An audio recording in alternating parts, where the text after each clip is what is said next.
Hello and welcome to the 123rd episode of Rambling Weekly. Yeah, ABC easy as 1, 2, 3. You ain't getting no singing tune out of me just yet. But how's it going? Hope you're doing well. I'm doing fairly good. I'm kind of, after the last couple weeks of talking about getting to a grinding halt with things and then trying to pick stuff back up, I've not entirely where I'd like to be on that front, but doing a bit better with it. I'm nearly done with The Gambler, Dostoevsky's The Gambler, which really isn't saying much because it's only like 100 and some odd pages. I've just been very slow reading it, but I just got to, and I had to bring up her name because I don't remember. Well, I didn't get to it. I've read a chapter or two with her in it, but the grandmother, and I don't know if you've read this book, but the grandmother, Antonita Vasilyevna, Tarasevich. Yeah, that one. The grandmother, she is this 75-year-old woman who a lot of the characters are waiting for her to pass because she has an incredible fortune, so that they can be bequeathed these wonderful riches. So they keep on sending telegrams and be like, "Hey, how's she feeling? How's she feeling?" And then all of a sudden she pops up, and the main character, Alexei, he's like, "Oh, so this is a surprise," and it's just off the tail end of something really bad kind of transpiring. I'll just leave it at that. But she might be my favorite character. I love her to pieces. This woman is like, no,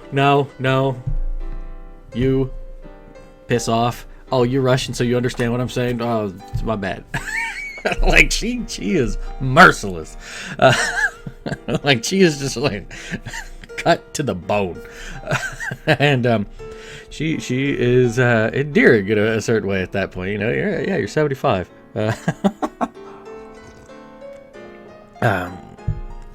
Long life to you, or longer life still.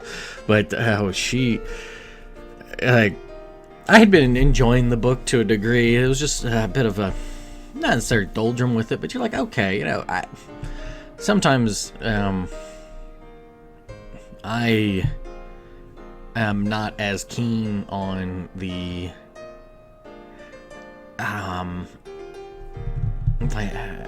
the iNovel slash first person perspective with novels, not because I can't get into it or empathize or what have you. A lot of times it's just kind of like, oh no, I really disagree with that. That sorts of attitudes. It doesn't necessarily completely turn, like The Catcher in the Rye. I did not read it as a kid or teenager or whatever, so it didn't ever jive with me. But then I read it when I was older, and like, this kid is, I really do not like him.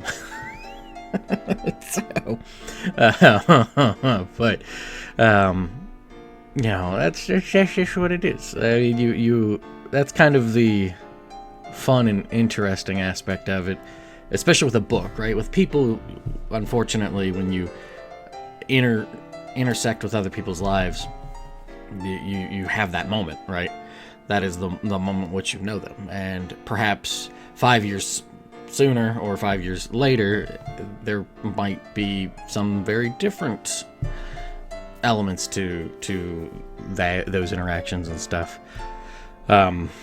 Just because we all kind of either become a little bit more tempered and change to some degree and stuff. There's nothing wrong with, I don't want to say growth, because it's not that it's necessarily growth, but it's just kind of like a transformation, or an evolution. An evolution doesn't mean it's evolved for the better, but more of it's evolved to deal with the circumstances of which it's in.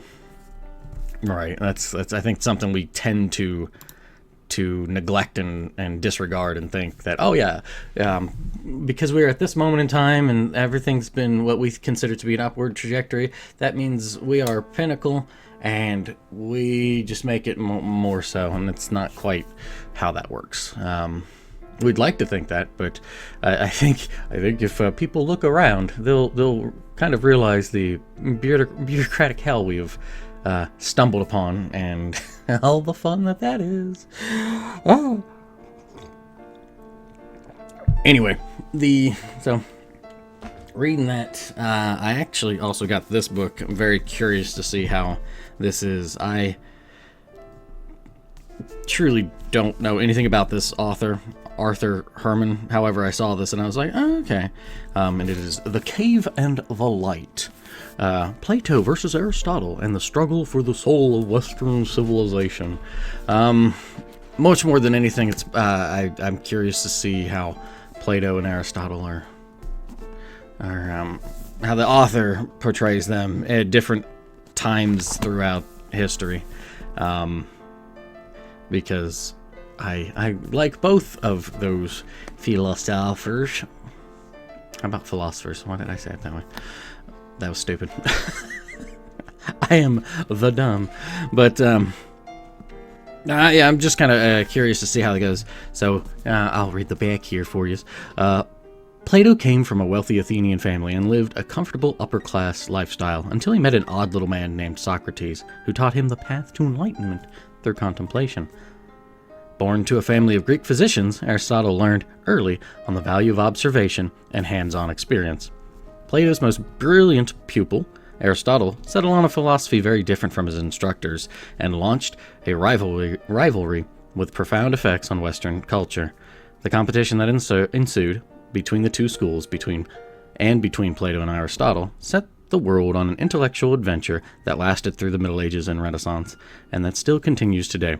From Martin Luther, who named Aristotle the third great enemy of true religion after the devil and the Pope, to Karl Marx, whose utopian views rival Plato's, heroes and villains of history have been inspired and incensed by these two master philosophers.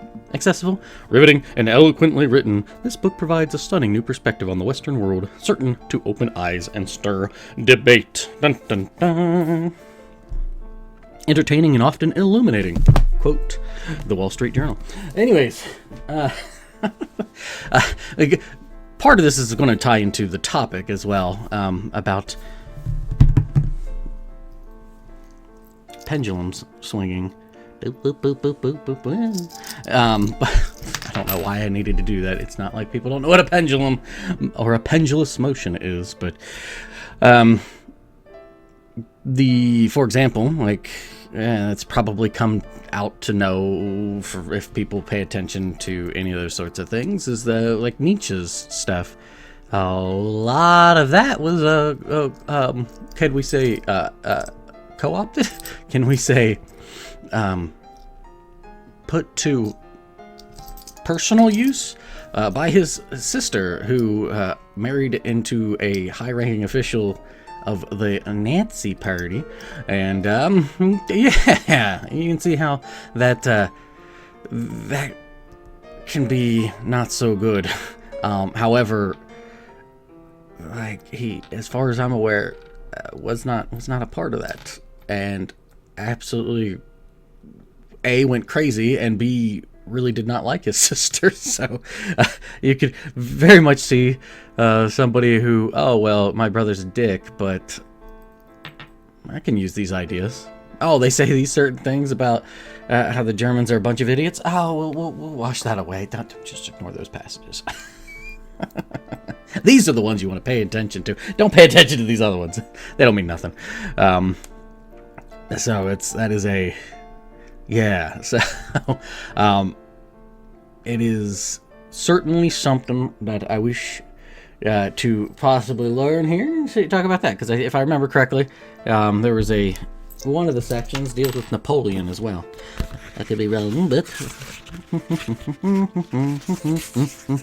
if I could get to the title of the chapters. Doop. Aristotle, Machiavelli, and the Paradoxes of Liberty. Victorian Crossroads, Hegel, Marx, and Mill. I thought there was something for...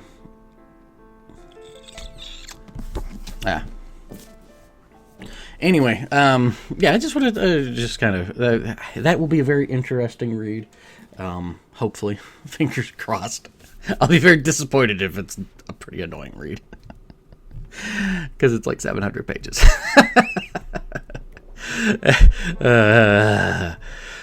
Anyway, that I've still been chipping away at tactics. Yeah, I love the game, and they've every time. I don't know if I said this last time, but like every time I play it, I get to there's a point at which I forget things, and I'm starting to get very close to that. So yeah, because always chapter 4, the last chapter, and just outside of the last stretch of fights, well, not even just last stretch, more so like the final fight, I don't remember much of anything. Like I have vague recollections of 3, especially when you get to the soft lock, because I suffered that. I was so mad when I first played that game. I got to that 1v1 Wheatgrass fight, and he beat my ass. I was so mad because I kept on trying to figure out ways to get around it. Nope. Yeah, I'm pretty close to that fight right now, so I'm coming for you. I'm gonna get you. I'm gonna get you this time. I'm probably gonna fail like 3 or 4 times before I finally get it right, but that's okay, because that's all right. That's all right. That's fine. Everything's fine. But yeah, I'm basically at the point where I have to go deliver a book, and I'll leave it as vague as that. I have to trade a book for something. It's a very important book. So, I know, spoilers for a dang near 30-year-old game. So, I don't really have much else really for that. Yeah, I think that's about it. So, yeah, we're going to talk a little bit about this topic, and that is the pendulum swing. So, I have, I don't know how I want to phrase this. And I've probably talked about this at different points and whatnot, but, I, as a child, had a very, I'd say healthy. Healthy is a good, a proper word for this. Healthy and enjoyable, caring relationship with my grandfather on my dad's side. I remember as a child going out at night and feeding raccoons with him, and just kind of. Just kind of like, a bunch of little raccoons and stuff, and going out at night, and him talking about the stars, and just kind of being able to discern which ones are stars and which ones are the planets, the celestial bodies, as it were. And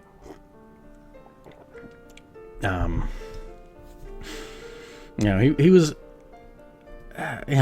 from my experience, he was stern, yet not abusive nor unfair, I would say. Because with my brother, he was certainly a lot more heavy-handed, because my brother would always act out. And I wasn't nearly as bad, or at least nearly as bad when he was present. He missed out on those bad behaviors. But that, and one of the last things did before he had gotten sick, and then would not like with like Alzheimer's and stuff, so really bad, basically like fell off a cliff kind of thing. One of the last things we did was watch the original pentology. I think that's how you would say that. The 5 Planet of the Apes films. I remember watching those with him. I watched up to a certain point at night, and then went to sleep, woke up, and then watched the last couple. I think it was that or we stayed up all night. I remember being up really, really late for that, and it was and I kind of wonder if they had already known and I wasn't aware of it, and so they just wanted to do that. But those were his favorite films, and I like them to a certain degree. I like them up to. I like the first one, the third one. The second one is like a watered down version of the first one. And then I like the fourth one. The fifth one is, but I do really like the ending of the fifth one. It's kind of gut wrenching, but I do like it. However, so that is as it is. I have heard a whole completely different side of things about him, especially from just different things with from what my dad had heard as he was a kid, and the stuff that he did, as well as just stuff from what my mom said that he was like and whatnot, which certainly paints a very, I don't want to say just different picture, but it also just paints a more human picture, right? Because it's so you're getting those, both the good and bad. You're not getting the facade of how some singular person is, or how one person treats you, because I think how one person treats you, you certainly can get an idea, but then if you see how they also treat other people, you'll get a much fuller picture, whether or not that's well, maybe not necessarily a fuller picture, but you get a better understanding of the character of the person, of what the drives and mechanisms and pulls that have them act as they do. And so I have all that. And I have that experience with him. And the pendulum swing that I want to talk about puts my father in the crosshairs. Not necessarily in a negative way. But it is I think it's important because from personal, you can extrapolate it out to more general public. Not necessarily the whole case, but I think this is why we get, history doesn't repeat itself, but it often rhymes. That observation. And because of that, I don't necessarily recall terribly much before my parents got divorced. They got divorced when I was like 6 or 7. But there was a stretch where he wasn't around, and then he came back too. And shortly after he came back into my life, he eventually found another person that he would eventually marry, his stepmother and stuff. But at least with me, and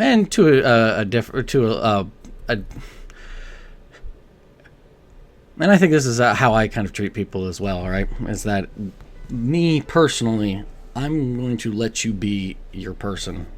It is then when you come against me that I'd be much more willing to kind of go like, okay, we need to have a confrontation about this. And maybe that's more of just in a family aspect, but I kind of extend that outwards to other people. But where I'm getting at with all that is he is incredibly laissez-faire, very much hands-off, and to the do what you love kind of aspect. Here and there pointing out stuff, and I know there part of that is, well, not part of that, but I know the failings on my part as a youth were that I did not do a good job of just kind of asking about things. Whether that was stubbornness, thinking that I knew better, or stubbornness and being so insular. I definitely, I would say it's certainly a mixture of both, but it built up a, not necessarily,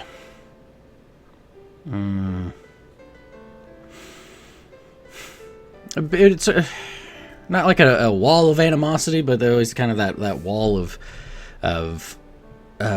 just, you know, I could certainly, and I've tried to get much better at this as I've gotten older, of being guarded, but not necessarily guarded, especially with people I don't know, but guarded in my own thoughts and feelings, because I think a lot of times there's a bastardization of what we think of as authenticity.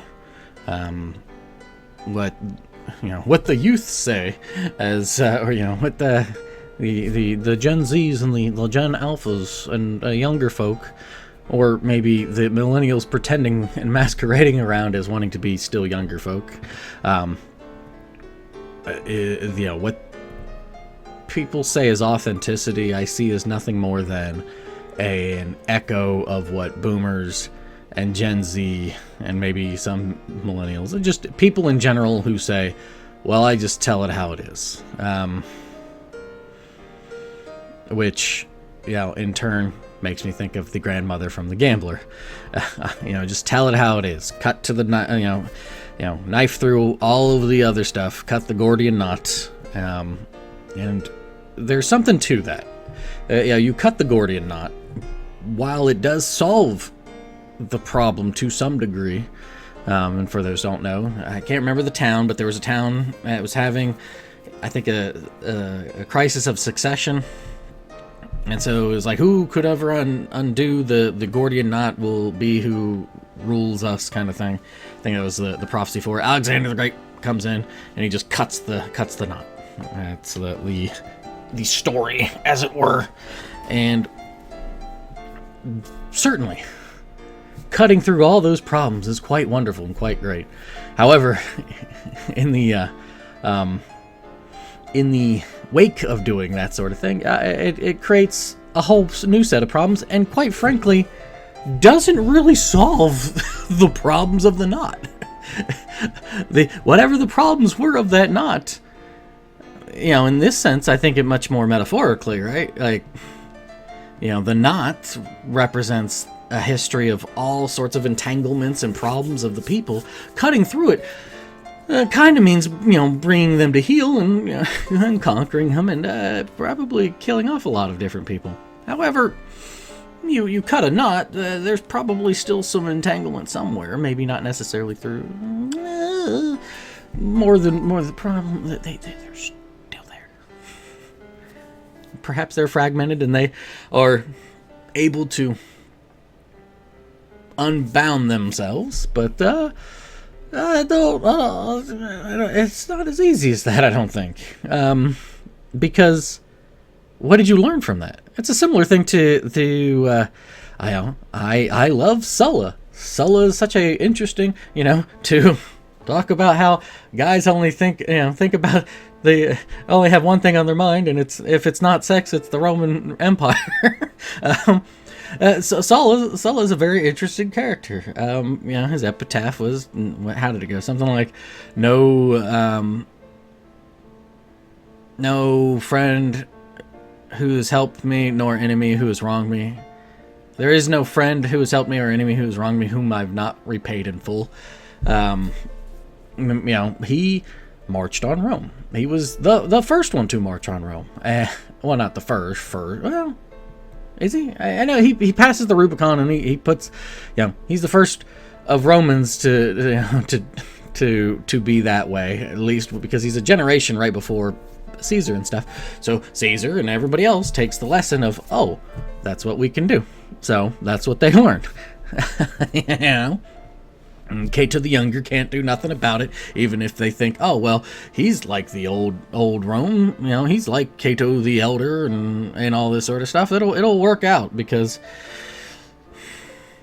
Obviously not, because we take the lessons from what works and use those to go on, right? So that is the kind of a momentum of the pendulum going in one way.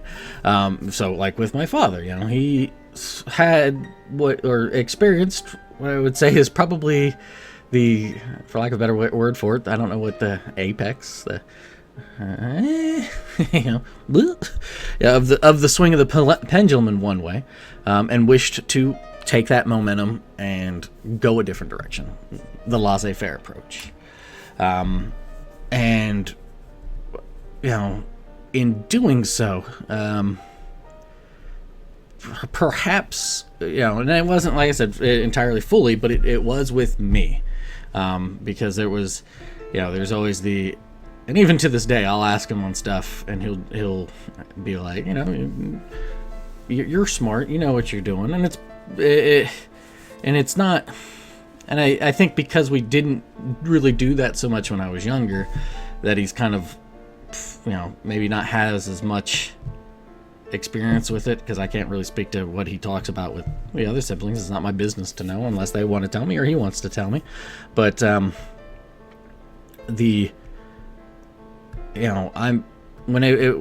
this goes with anybody, right? If I ask anybody anything that I got going on, it's not necessarily that I want you to tell me what to do.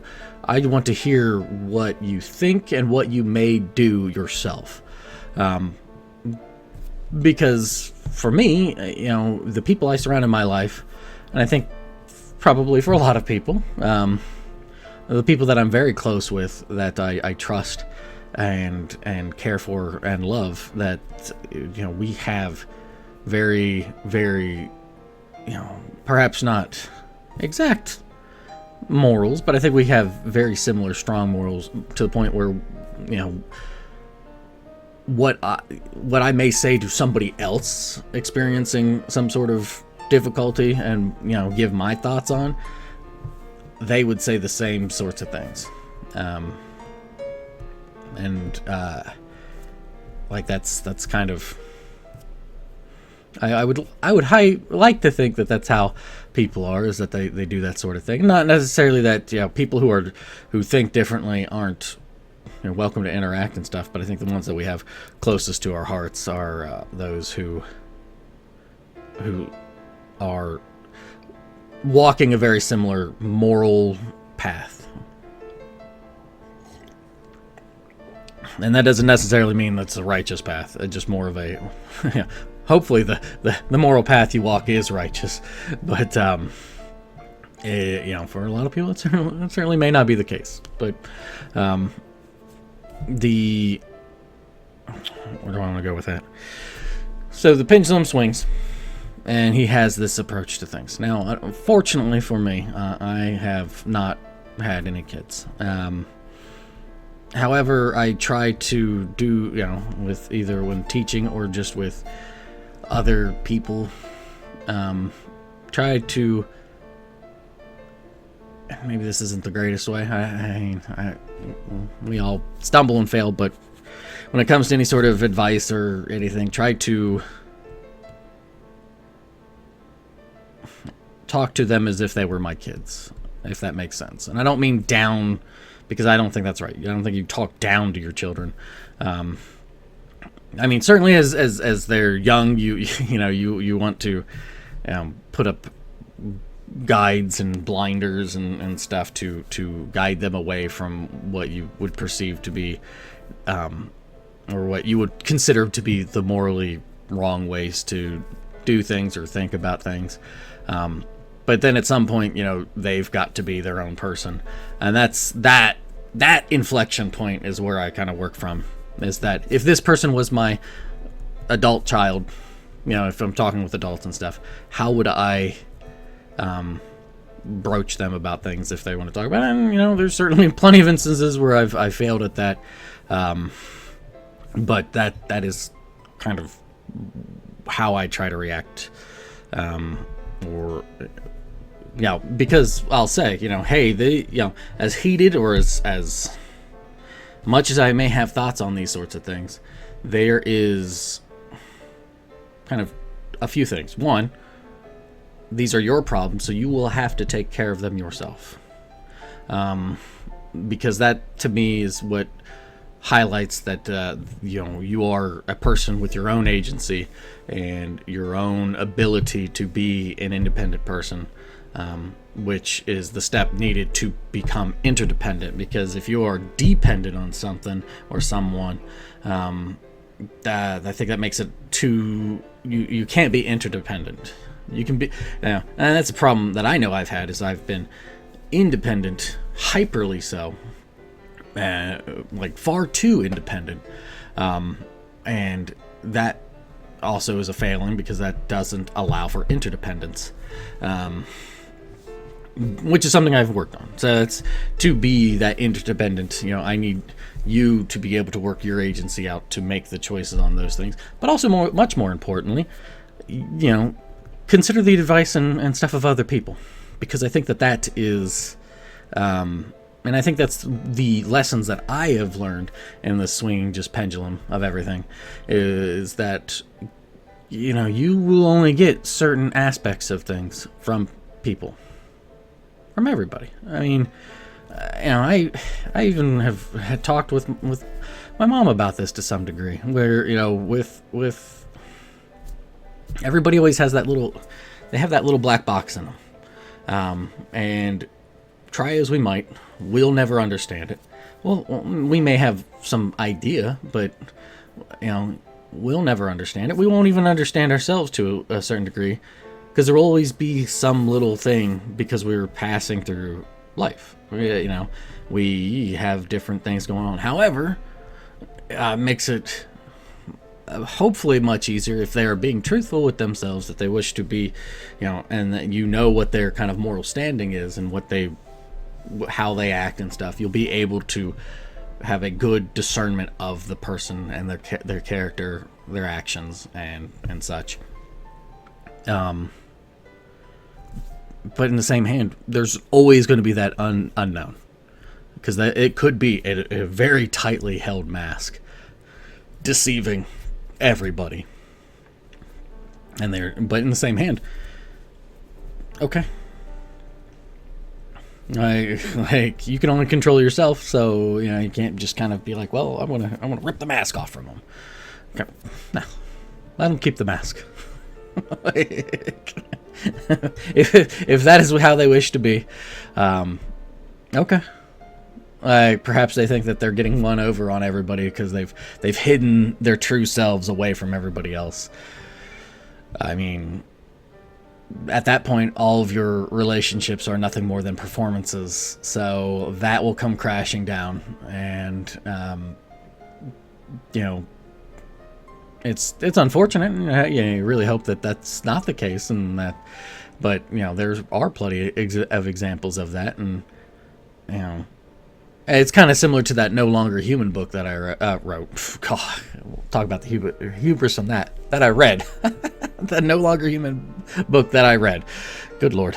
But that was certainly a problem that character had, was that because he was always performing for other people, when somebody kind of saw through the performance, it scared them. A lot of people are scared of being seen for who they are. B, it he didn't know how to react to it, and so he always just kind of, they've seen through that performance. However, I'm going to put on another performance. What they think they know to be true, and perhaps they won't catch on to it. And so they always kind of felt like they were never really connected with anybody. I get it. If you're hurt, it becomes very hard to have that connection, to feel seen. Yeah, and like I said, we only can know somebody from we only know from how they act. How they act, how they talk, and then how people talk about them when they're not around. I think those are the three criteria you can figure out for somebody. Like, if they know that person, right? Not if you know, if person C's talking bad about person A, but they've never met person A, obviously they're going to have a very skewed, you know, it may be true, but in the same hand, it could be very, very skewed opinion of a person, because they're only getting information from either person B or, you know, from just different people. So, you know, throw that out there. But, you know, I say all that, you know, with regards of like how one goes about with the pendulum swing, because the problem ends up being that's, you know, I think I've said it on this before at different points in rambling, maybe not, but that is something I've always admired about my father, is that he overcame that swing of, you know, what I assume to be, you know, physical abusiveness. He did that by the only way he could figure out how to do that was by being as hands off as he could. Now, the problem ends up being is that as time goes on, you know, even just one generation removed, talking about me here, I did not experience the hands of abusiveness. Or if I did, I certainly don't remember them before they got divorced. So, like, those aren't there in my memory. Are they in there subconsciously? Perhaps. No, I took away the lessons of how he was to me. However, I certainly can take the personal lessons, but then I see how that lesson was meted out to my siblings, and how that did not work necessarily. I think it worked a lot better for my brother, who I had on before for an episode. It may have not worked well in the moment, but I mean in the sense of being like, no, you ain't doing that. Like being more in line. You're not about to do this kind of behavior. I'm going to stop it right here. To do that, because he never had to do that with me, because I would just, unfortunately, I was a little too, in a way, maybe, a little probably too autonomous in realizing that, hey, you know, to have things functioning, you need to be able to, like, put the work in for it. You know, like in the sense of, keep things clean and all this sort of stuff. So, yeah, there's that there. So, what have you, you know, and then my brother, and then my other brother, unfortunately, I would say he's a bit of just kind of a little bit of a wayward. He did not suffer the same crucible of trouble that my Cody and I have dealt with, and so he just kind of moseys on through life, we'll say. Not that he's necessarily like bad or that he's just infinitely lazy, but he's just kind of just a very different sort of individual. So, like, for example, where Cody and I have been told on things that you won't ever be able to do this, or, you know, some sort of personal goal kind of thing, we become defiant, and it's like, okay, we're gonna prove you wrong. Not necessarily out of spite, because I think in the end, I think that's the lesson that Cody's had to learn, and I certainly learned it, but I learned it at a much younger age, is that you don't do that for spite, because if you do that for spite, you're just kind of fueling the fire with really bad toxic fuel, and in the end, you're not going to learn anything from it. And not only are you not going to learn anything from it, or the lesson you'll learn will be after it, and then you'll kick the can down the road. I mean, it's a great motivator to start, but in the same hand, it's not healthy. However, when the same sort of thing came to my brother, he crumpled. My youngest brother, he crumpled, and it really just sort of took the legs out from under him, and he just never properly recovered from it, I would say, and just sort of like, fine. So I'm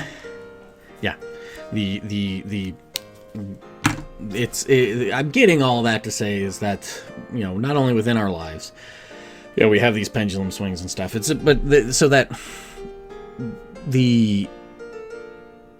I take the lessons from what I've seen, and it's like, okay, for me, I've internalized and admire the act of non-violence to reprimand, unless it comes to that point. Like, there is a point where that needs done, but where that point is, you need to draw the line and figure out where that be.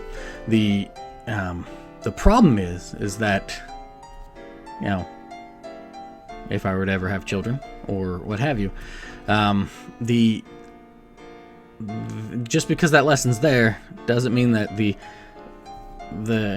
child will take that to heart, because they will have an entirely different environment,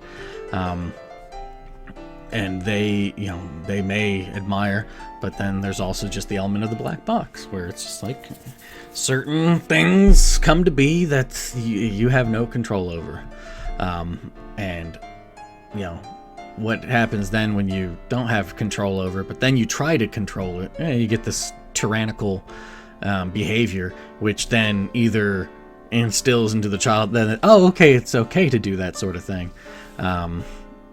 or what have you, and then it's that catalyst of either it fuels into it or it bounces off of it, and we don't get a choice in that.